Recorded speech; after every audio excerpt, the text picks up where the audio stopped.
កងទ័ពជើងទឹកចិនបានសម្ពោធដាក់ឲ្យប្រើប្រាស់ជាផ្លូវការនៅវិនាវាផ្ទុកយន្តហោះចម្បាំងទី3របស់ខ្លួនដែលមានឈ្មោះថា Fujian ក្រោមវត្តមានរបស់លោកប្រធានាធិបតី Xi Jinping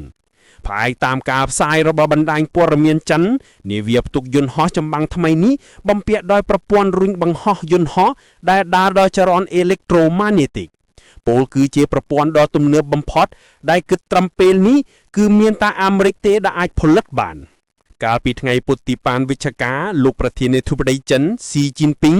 បានមានវត្តមានផ្ទាល់ក្នុងកាលវិធីសម្ពោធដាក់ឲ្យប្រើប្រាស់ជាផ្លូវការនៅនាវាផ្ទុកយន្តហោះចម្បាំងថ្មីទំនើបរបស់ចិនដែលបានប្រព្រឹត្តទៅមូលដ្ឋានទ័ពជើងទឹកកោះហៃណាននាវាផ្ទុកយន្តហោះចម្បាំងថ្មីនេះឈ្មោះថា Fujian ដែលចិនធ្លាប់បានសាកល្បងខ្លងទឹកជាលើកទី1កាលពីឆ្នាំ2024 Fujian គឺជាឈ្មោះខេត្តចិននៅទល់មុខតៃវ៉ាន់ផ្អែកតាមបណ្ដាញទូរទស្សន៍ CCTV នាវាផ្ទុកយន្តហោះចម្បាំង Fujian ដើរដោយប្រព័ន្ធម៉ាស៊ីនសាមញ្ញមិនមែនដោយ reactor នុយក្លេអ៊ែរឡើយតែអ្វីដែលទំនើបនិងមោទនភាពបំផុតសម្រាប់ចិននោះគឺនាវានេះមានបំពាក់ដោយប្រព័ន្ធរុញបង្ហោះយន្តហោះឡើងដោយចរន្តអេឡិចត្រូម៉ាញេទិកដោយភាសាបារាំងហៅថា System Catapult Electromagnetic គិតត្រឹងពេលបច្ចុប្បន្ននេះគឺមានតែនាវាផ្ទុកយន្តហោះចម្បាំងអាមេរិក Gerald R. Ford ប៉ុណ្ណោះដែលមានបំពាក់ប្រព័ន្ធដ៏ទំនើបនេះព្រោះជាទូទៅគឺគេប្រើប្រព័ន្ធរុញបង្ហោះដោយចំហុយទឹកគួរក៏សម្គាល់ថាជាមួយនឹងប្រព័ន្ធរុញបង្ហោះយន្តហោះដោយចរន្តអេឡិចត្រូម៉ាញេទិកនាវា Fujian របស់កងទ័ពចិនគឺជានិមិត្តសញ្ញានៃការបោះជំហានធ្វើទំនើបការដែលចិនកំពុងប្រឹងប្រែងដើម្បីប្រជែងជាមួយអាមេរិកមានន័យថានាវាថ្មីនេះអាចផ្ទុកយន្តហោះច្រើនប្រភេទទាំងធ្ងន់ទាំងស្រាលដែលអាចផ្ទុកអាវុធធ្ងន់និងអាចមានដែនរង្វង់ប្រតិបត្តិការបានឆ្ងាយទៀត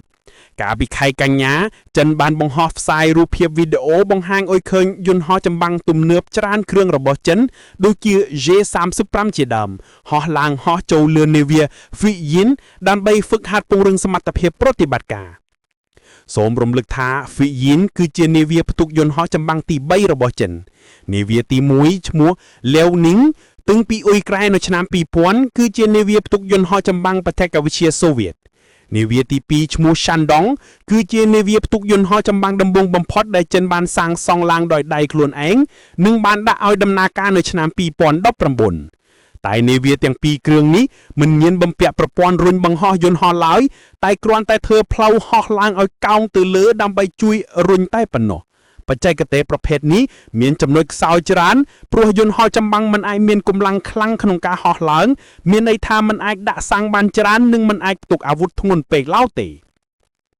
លោក Alex Luk ជំនាញគ្រឿងសព្វអាវុធលើនាវាបានលើកឡើងថាជាមួយនឹងនាវា Fujian របស់កងទ័ពចិន